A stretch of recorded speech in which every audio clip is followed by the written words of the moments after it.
Hello dear students, welcome back to the social class 8, Civics chapter 5, Judiciary. From this lesson, already we saw the first video. In that we have discussed about some intro about judiciary. Then next one, what is the role of the judiciary? Then lastly we have discussed about what is an independent judiciary. Okay, right now we are going to discuss about the topic is what is the structure of court in India. அதாவது நம்ம இந்தியாவில் இருக்கக்கூடிய court இருக்கு இல்லையா, அதோடைய ஸ்ட்ரக்சரை பற்றி தான் நம்ம பார்க்க போகிறோம். ஓகேவா? Okay, let's see. There are three different levels of court in our country. This one is very important. There are several court at the lower level while there is only one at the apex level. The court that most people interact with are what are called subordinate or district court. These are usually at the district or the tehsil level or in a town, and then here many kinds of case. அதாவது நம்ம இந்தியாவில் இருக்கக்கூடிய court இருக்கு இல்லையா, அதோடைய structure பார்த்தோம் அப்படின்னு பார்த்தோன்னா த்ரீ டைப்ஸாக பிரிச்சிருக்காங்க. ஓகேவா? This one is very very important one. So three டைப்ஸாக இருக்குது. ஃபர்ஸ்ட் ஒன் என்ன அப்படின்னு பார்த்தோன்னா, நான் ஆல்ரெடி இந்த லெசன் ஸ்டார்ட் பண்ணும்போதே சொல்லியிருக்கேன், சுப்ரீம் கோர்ட் அப்படின்னு சொல்லுவாங்க. இது என்ன அப்படின்னு பார்த்தோன்னா ஒவ்வொரு த கண்ட்ரிக்கு, ஓகேவா, நம்ம இந்தியாவில் இருக்கக்கூடியது. தென் நம்ம இந்தியாவை வந்து ஸ்டேட்டாக பிரிச்சிருப்போம் இல்லையா, அந்த ஸ்டேட்க்கு இருக்கிறதா என்ன அப்படின்னு பார்த்தோன்னா ஹை கோர்ட் அப்படின்னு சொல்லுவோம். தென் நம்ம ஸ்டேட்டை வந்து என்னவா பிரித்து வச்சிருக்கோம் அப்படின்னு பார்த்தா டிஸ்ட்ரிக்டாக இருக்கு இல்லையா, அந்த டிஸ்ட்ரிக்ட் இருக்கிறது தான் டிஸ்ட்ரிக்ட் கோர்ட் அப்படின்னு சொல்லிட்டு த்ரீ டைப்ஸாக பிரிச்சிருக்காங்க. இதுதான் வந்து த்ரீ ஸ்ட்ரக்சர். ஓகேவா? இப்போ ஃபர்ஸ்ட் டிஸ்ட்ரிக்ட் கோர்ட் என்ன அப்படின்னு பார்த்தோன்னா, இப்போ வந்து அந்த டிஸ்ட்ரிக்ட் எல்லாத்துக்குமே வந்து ஒரு கோர்ட் இருக்கும். அங்கே இருக்கக்கூடியது என்னன்னு சொல்லுவாங்க அப்படின்னு பார்த்தா டிஸ்ட்ரிக்ட் இல்லை அப்படின்னா டெப்சில் லெவல் அப்படின்னு சொல்லுவாங்க. ஓகேவா? ஸோ இங்கே வந்து எக்கச்சக்கமான கேஸ்லாம் வந்து ஹேண்டில் பண்ணிட்டு இருக்காங்க. எங்கே அப்படின்னு பார்த்தோன்னா டிஸ்ட்ரிக்ட் கோர்ட். ஓகேவா? The next one, each state is divided into districts that are presided by over district judge. Each state has the high court which is the highest court of the state. Okay, இப்போ district court அப்படின்னும் போது அங்கே யார் ஜட்ஜாக இருப்பாங்க அப்படின்னு பார்த்தா district judge அப்படின்னு சொல்லுவாங்க. இப்போது இந்த ஸ்டேட்க்குன்னு ஒரு கோர்ட் இருக்கு இல்லையா, அந்த கோர்ட்டு தான் என்ன சொல்லுவாங்க அப்படின்னு பார்த்தா ஹை கோர்ட் அப்படின்னு சொல்கிறாங்க. ஓகேவா? ஸோ ஸ்டேட்க்கு கீழே வர்றது ஹை கோர்ட்டுன்னு சொல்லுவாங்க. ஸோ இப்போ அந்த ஆல் ஓவர் த ஸ்டேட்க்கு இருக்கக்கூடிய மேலே இருக்கக்கூடிய கோர்ட் என்ன அப்படின்னு பார்த்தோன்னா ஹை கோர்ட் அப்படின்னு சொல்லுவாங்க. Okay, then at the top of the Supreme Court that is located in New Delhi and is presided over by the Chief Judge of India. The decision made by the Supreme Court are binding on all other court in India. அதாவது இப்போ நம்ம கண்ட்ரிக்கே இருக்கக்கூடிய டாப்பில் இருக்கக்கூடிய court என்ன? Supreme court. Okay, so டாப்பில் இருக்கக்கூடிய supreme court, அதுக்கு கீழே இருக்கக்கூடியது ஹை கோர்ட்டு, தென் இதுக்கு கீழே இருக்கக்கூடியதான் என்ன அப்படின்னு பார்த்தா டிஸ்ட்ரிக்ட் கோர்ட். ஓகேவா? ஸோ இந்த மாதிரி ஒவ்வொரு லெவல்லையுமே வந்து கோர்ட்மே வந்து டிவைட் பண்ணி வச்சுருக்காங்க அப்படின்னு சொல்கிறாங்க. இப்போ இந்த டிஸ்ட்ரிக்டில் இருக்கக்கூடிய டிஸ்ட்ரிக்ட் ஜட்ஜ் அப்படின்னு சொல்கிறாங்க. அந்த மாதிரி வந்து சுப்ரீம் கோர்ட்டுக்கு எங்கே இருக்குது அப்படின்னு பார்த்தா நியூ டெல்லியில் இருக்குது. இப்போது சுப்ரீம் கோர்ட் எங்கே இருக்குது அப்படின்னு பார்த்தோன்னா நம்மளுடைய தலைநகரமான டெல்லியில் இருக்குது. அங்கே இருக்கக்கூடிய ஜட்ஜ் என்ன சொல்லுவாங்க அப்படின்னு பார்த்தோன்னா சீஃப் ஜட்ஜ் ஆஃப் இந்தியா அப்படின்னு சொல்லுவாங்க. ஓகேவா? ஸோ இங்கே பண்ணுற டிசிஷன்ஸ் வந்து எங்கெல்லாம் ஃபாலோ பண்ணலாம் அப்படின்னு பார்த்தா இதுக்கு கீழே இருக்கக்கூடிய ஹை கோர்ட்டு அந்த டிஸ்ட்ரிக்ட் கோர்ட்டில் கண்டிப்பாக வந்து பைண்ட் பண்ணுவாங்க. Then the structure of the court from the lower to the highest level such that it resembles the pyramid. Having read the descriptions above, can you fill out which type of court would they exist at the level in the following diagram? So இங்கே இருக்கக்கூடிய பிக்சரை பார்த்தோம் அப்படின்னா like pyramid மாதிரி இருக்கும். இப்போ நம்ம மேலே பார்த்தோம் இல்லையா, ரொம்ப ஹையில் இருக்கிறது வந்து சுப்ரீம் கோர்ட்டு, அதுக்கு கீழே இருக்கிறதா என்ன அப்படின்னு பார்த்தோன்னா ஹை கோர்ட்டு, தென் அதுக்கு கீழே இருக்கிறதா வந்து டிஸ்ட்ரிக்ட் கோர்ட் அப்படின்னு பார்த்தோம் இல்லையா. இப்போது இதில் வந்து ஒரு பிரமிட் மாதிரி கொடுத்துருக்காங்களே, இதில் வந்து ஃபில் பண்ண சொல்கிறாங்க. இப்போ டாப்பில் இருக்கிறது என்னது? சுப்ரீம் கோர்ட்டு, அதுக்கு கீழே இருக்கிறது ஹை கோர்ட்டு. ஓகே, அதுக்கு கீழே இருக்கிறது தான் டிஸ்ட்ரிக்ட் கோர்ட். ஸோ இதை வந்து ஃபில் பண்ணிக்கணும். த நெக்ஸ்ட் ஒன், ஸோ இப்போ இந்த ஹை கோர்ட்டு சுப்ரீம் கோர்ட்டு எல்லாமே சொல்கிறோம் இல்லையா. ஸோ இப்போது கண்ட்ரி லெவலில் இருக்கிறது என்ன அப்படின்னு பார்த்தோன்னா சுப்ரீம் கோர்ட்டுன்னு சொல்லலாம். தென் நெக்ஸ்ட் ஒன் என்ன அப்படின்னு பார்த்தோன்னா அதுக்கு கீழே இருக்கிறதா வந்து ஹை கோர்ட்டு. இந்த ஹை கோர்ட் அப்படின்ற ஒரு விஷயம் எப்போ கொண்டு வந்தாங்க அப்படின்னு பார்த்தோன்னா 1862 கொண்டு வந்தாங்க. ஓகேவா? ஃபஸ்ட்டு எந்தெந்த ஸ்டேட்டில் கொண்டு வந்தாங்க அப்படின்னு பார்த்தோன்னா கல்கட்டா, தென் மெட்ராஸ், அப்புறம் எங்கே அப்படின்னு பார்த்தோன்னா பாம்பே. ஸோ இங்கே தான் வந்து ஃபஸ்ட்டு இந்த ஹை கோர்ட் அப்படின்ற ஒரு விஷயத்தை வந்து இம்ப்ளிமெண்ட் பண்ணாங்க அப்படின்னு சொல்கிறாங்க. ஸோ இப்போ ஹை கோர்ட் அப்படின்றது என்ன அப்படின்னு பார்த்தோன்னா ஸ்டேட்க்கு ஒவ்வொரு ஸ்டேட்டுமே ஒவ்வொரு கோர்ட் இருக்குன்னு சொன்னோம் இல்லையா. ஆனால் இப்போ ஃபார் எக்ஸாம்பிள் இப்போ ஒரு ஸ்டேட்டில் இருக்கக்கூடிய ஹை கோர்ட் வந்து நிறைய ஸ்டேட்க்கு வந்து ஒரே ஹை கோர்ட்டாகவும் இருக்கும், இல்லை ஒரு ஹை கோர்ட்டுக்கு ஒரு ஸ்டேட் இருக்கும், தென் ஒரு ஹை கோர்ட்டுக்கு டிஃப்ரெண்ட் பிரான்ச்சஸ் இருக்கும், நிறைய பிரான்ச்சஸ் கூட இருக்கும். ஃபார் எக்ஸாம்பிள் பிரான்ச்சஸ் இருக்கக்கூடிய ஹை கோர்ட் என்ன அப்படின்னு பார்த்தோன்னா நம்ம தமிழ்நாட்டில்னு சொல்லலாம். ஸோ தமிழ்நாட்டில் வந்து ஃபஸ்ட்டு ஒரு பிரான்ச் எங்கே இருக்குது அப்படின்னு பார்த்தோன்னா மெட்ராஸில் இருக்குது, அதாவது சென்னைன்னு சொல்லிட்டு சொல்லி அங்கே இருக்குது. இன்னொன்று வந்து மதுரையில் இருக்குது. ஓகேவா, இந்த மாதிரி 2 பிரான்ச்சாகவும் இருக்குது. அதாவது ஒரு ஹை கோர்ட்டில் நிறைய ஸ்டேட் வரும், இல்லை ஒரு ஸ்டேட்க்கு ஒரு ஹை கோர்ட்டு மட்டும் இருக்கும், இல்லை ஒரு ஹை கோர்ட்டில் டிஃப்ரெண்ட் பிரான்ச்சஸ் வரும். ஓகேவா, இப்போது சென்னையில் இருக்கிறது வந்து மெயின் பிரான்ச் அப்படின்னா அதனுடைய சப் பிரான்ச் எங்கே இருக்குது அப்படின்னு பார்த்தோன்னா மதுரையில் இருக்குது. அந்த மாதிரி நிறைய பிரான்ச்சஸ்லாம் இருக்குது. த நெக்ஸ்ட் ஒன், ஸோ இங்கே இருக்கக்கூடியது வந்து என்ன அப்படின்னு பார்த்தோன்னா நம்ம மெட்ராஸில் இருக்கக்கூடிய high court. Are these different levels of the court connected to each other? Yes, they are. In India, we have the integrated judicial system, meaning that the decisions made by the higher court are binding on over lower court. Another way to understand this integration through the appellate system that exists in India. This means the person can appeal to the high court if they believe that the judgment passed by the lower court is not just.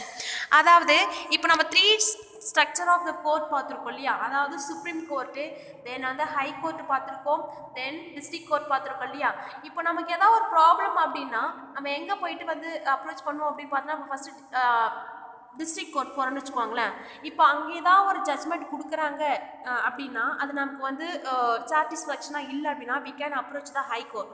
So இங்கே கொடுக்குறதும் வந்து நமக்கு ஃபேவராக இல்லை அப்படின்னு not favour satisfaction, okay, இதுவுமே இல்லை அப்படின்னு பார்த்தோன்னா நம்ம சுப்ரீம் கோர்ட்டுக்கும் போகலாம். ஸோ அப்போ ஒவ்வொரு கோர்ட்டுமே என்ன அப்படின்னு பார்த்தா இன்டர் கனெக்டோட தான் இருக்கும். ஓகேவா, தென் let us understand what we mean by the appellate system by the taking the case of state Delhi administration versus Lakshman Kumaran and others 1985 from the lower court to the Supreme Court. அதாவது so for example இப்போ ஒவ்வொரு கோர்ட்டுமே வந்து ஒரு inter கனெக்டோடு தான் இருக்கும். எல்லாமே இப்போ வந்து டிஸ்ட்ரிக்ட் கோர்ட்டில் வந்து என்ன ஜட்ஜ்மெண்ட் சொல்கிறாங்களோ அதை தான் நம்ம ஃபாலோ பண்ணி ஆகும். நம்ம வந்து அதை விட்ட வர முடிவே இல்லை அப்படின்ற ஒரு கட்டாயத்தில் நம்ம இல்லை. ஓகேவா, ஸோ இப்போ டிஸ்ட்ரிக்ட் கோர்ட்டில் சொல்கிற ஜட்ஜ்மெண்ட் வந்து நமக்கு சாட்டிஸ்ஃபேக்ஷனாக இல்லை அப்படின்னா we can approach the higher court. So இப்போ ஹை கோர்ட்லேயும் சொல்கிறது நம்மளுக்கு சாட்டிஸ்ஃபேக்ஷனாக இல்லை அப்படின்னாக்கா சுப்ரீம் கோர்ட்டுக்கு போகலாம். இந்த மாதிரி ஒரு கேஸ் நடந்திருக்கு. அதுக்கு எக்ஸாம்பிள் தான் என்ன அப்படின்னு பார்த்தோன்னா Delhi administration versus the Lakshman Kumaran and the others. So இந்த கேஸ் எப்போ நடந்திருக்கு அப்படின்னு பார்த்தோன்னா 1985 நடந்திருக்கு. ஸோ என்ன மாதிரியான கேஸ் அப்படின்றத பற்றி பார்க்கலாம். இன் February 1980 Lakshman Kumaran and married 20 years old Sudha Goyal and they lived in the flat in Delhi with the Lakshman brother and their family. On 2nd December 1980, Sudha died in a hospital due to burn. Her family filed a case in the court. When this case was heard in the trial court, for the neighbors were called the witness.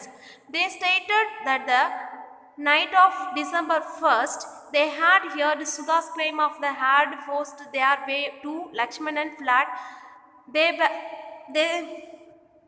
They saw Sudha standing with the sari of the flames. They executed the fire by the wrapping Sudha in a gunny bun and a blanket.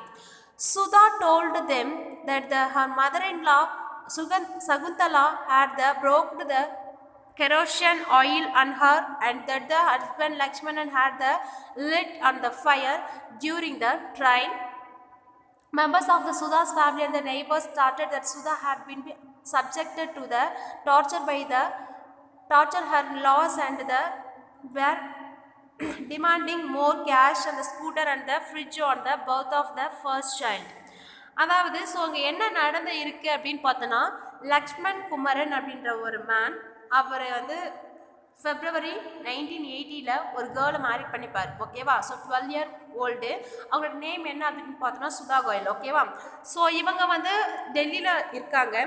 So இவங்களுடைய மதர்-இன்-லா and இவங்களுடைய பிரதர்-இன்-லா இவங்களோட கூட தான் வாழ்ந்துட்டு வந்திருக்காங்க. ஓகேவா, so on December 2nd அன்னைக்கு 1980, அதாவது 1 year கூட ஆயிருக்காது, டிசம்பரில் வந்து அவங்க இறந்துருவாங்க. ஓகேவா, ஸோ எப்படி அப்படின்னு பார்த்தோன்னா எரிஞ்சிடுவாங்க. ஓகேவா, மண்ணெண்ணெய் ஊற்றி எரிஞ்சிடுவாங்க. ஸோ எரிஞ்ச அந்த கோலத்தில் வந்து என்ன அப்படின்னு பார்த்தோன்னா அவங்களுடைய பேரண்ட் சுதாவுடைய பேரண்ட்லாம் இருக்காங்க இல்லையா, அவங்க என்ன பண்ணுவாங்க அப்படின்னு பார்த்தோன்னா என்னுடைய மகளை வந்து இவங்க தான் வந்து கொண்டுட்டாங்க, இதுக்கான கேஸ் நீங்கள் எடுத்தே ஆகணும் அப்படின்னு சொல்லிட்டு கோர்ட்டில் போயிட்டு ஸ்டேஷனில் போயிட்டு கேஸ் ஒன்று ஃபைல் பண்ணுவாங்க. ஓகேவா? ஸோ இப்போ கேஸ் நம்ம ஃபைல் பண்ணுறாங்க அப்படின்னும் போது இவங்க மட்டுமே வந்து இது அப்படியே வந்து டேரெக்டாக வந்து டீல் பண்ணக்கூடாது. இதுக்கான ஐ விட்னஸ் கேட்பாங்க. இதை வந்து யார் யாரெல்லாம் பார்த்தாங்க, ஆக்சுவலாக வந்து அவங்களுடைய வீட்டில் என்ன தான் நடந்தது அப்படின்றத பற்றி இவங்க போயிட்டு ஃபஸ்ட்டு என்ன பண்ணணும், இன்வெஸ்டிகேட் பண்ணணும். அப்படி பண்ணும்போது அங்கே இருக்கக்கூடிய நெய்பர்ஸ்லாம் என்ன சொல்கிறாங்க அப்படின்னு பார்த்தோன்னா, December 1 அன்னைக்கு சுதா வந்து எரிஞ்சுக்கிட்டே வந்து வெளில நின்றுட்டு இருந்தாங்க, நாங்கள் எல்லாருமே பார்த்தோம் அப்படின்ற மாதிரி அவங்களுடைய நெய்பர்ஸ்லாம் சொல்கிறாங்க. ஓகேவா? ஸோ ஆக்சுவலாக இதோட ரீசன் என்ன அப்படின்னு பார்த்தோன்னா, ஸோ சுதா மேலே வந்து அந்த கெரோசின் ஆயில் ஊற்றுனது யார் அப்படின்னு பார்த்தோன்னா இவங்களுடைய மதர் இன்லா, அந்த லைட்டிங் பண்ணது யார் அப்படின்னு பார்த்தோன்னா இவங்களுடைய ஹஸ்பண்டு, இதுக்கெல்லாம் ஹெல்ப் பண்ணது யார் அப்படின்னு பார்த்தோன்னா லக்ஷ்மணனுடைய பிரதர், அதாவது சுதாவுக்கு பிரதர் இன்லா. ஸோ இது இந்த ஒரு ட்ரையல் ஒன்று போயிட்டே இருக்கு. ஓகேவா?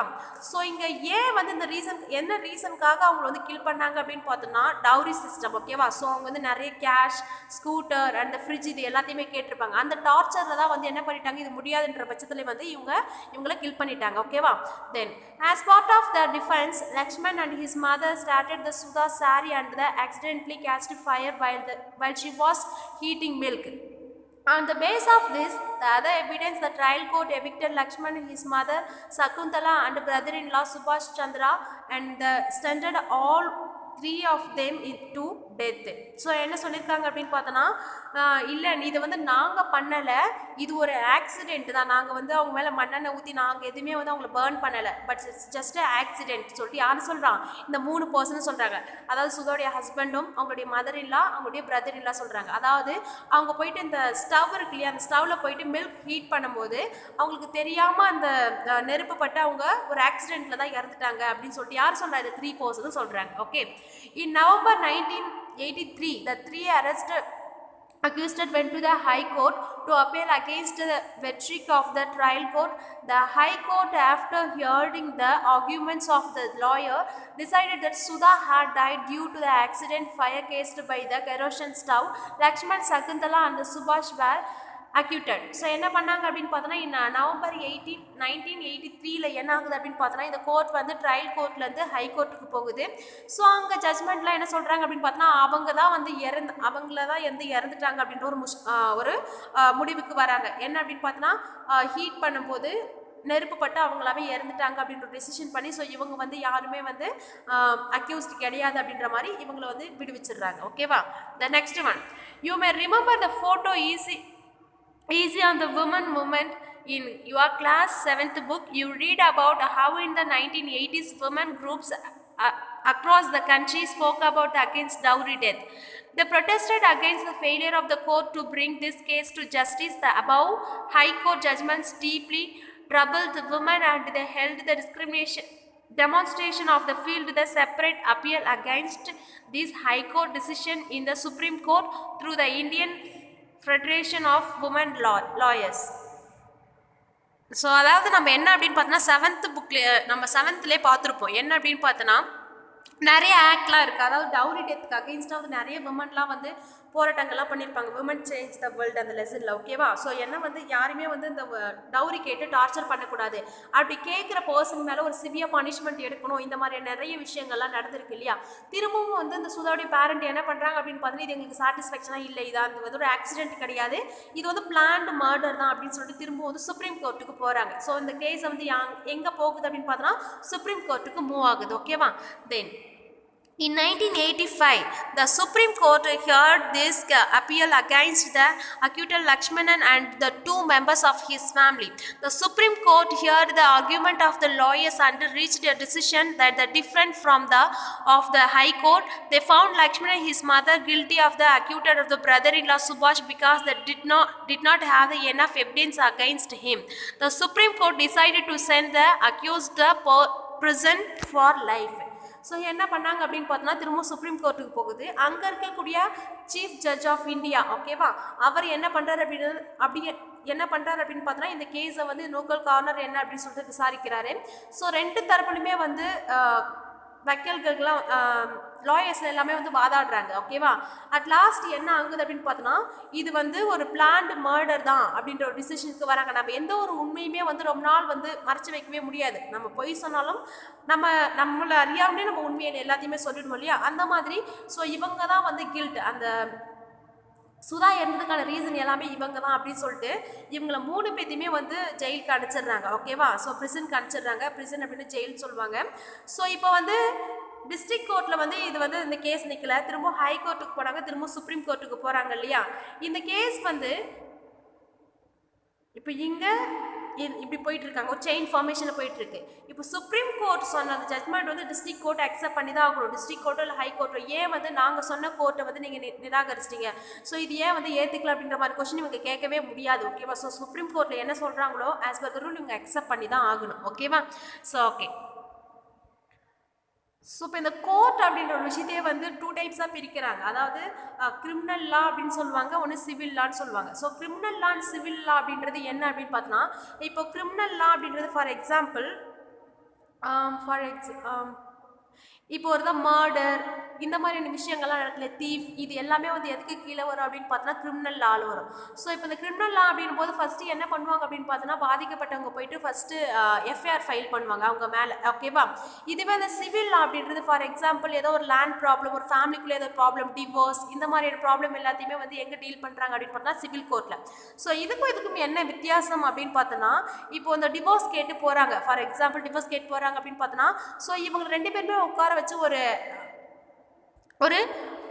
அட்வைஸ் மாதிரி கொடுப்பாங்க. ஸோ என்ன ரீசனுக்காக இந்த மாதிரி டிவோர்ஸ் போகுது அப்படின்னு சொல்கிற மாதிரியான விஷயங்கள் சொல்லிட்டு ஒரு சில அட்வைஸ் கொடுப்பாங்க. ஆனால் இங்கே ஃபஸ்ட்டு சிஸ்டமே என்ன அப்படின்னு பார்த்தோன்னா, கிரிமினல் லாவில் யார் ஒருத்தவங்க பாதிக்கப்பட்டவங்களோ அவங்க வந்து ஃபஸ்ட்டு வந்து கேஸ் கொடுக்கலாம். ஓகேவா? அவங்கள ஏமாத்தின ஒரு பர்சன் மேலே கேஸ் கொடுக்கலாம். இந்த மாதிரி விஷயங்கள்லாம் வந்து நிறையவே இருக்குது. ஓகேவா?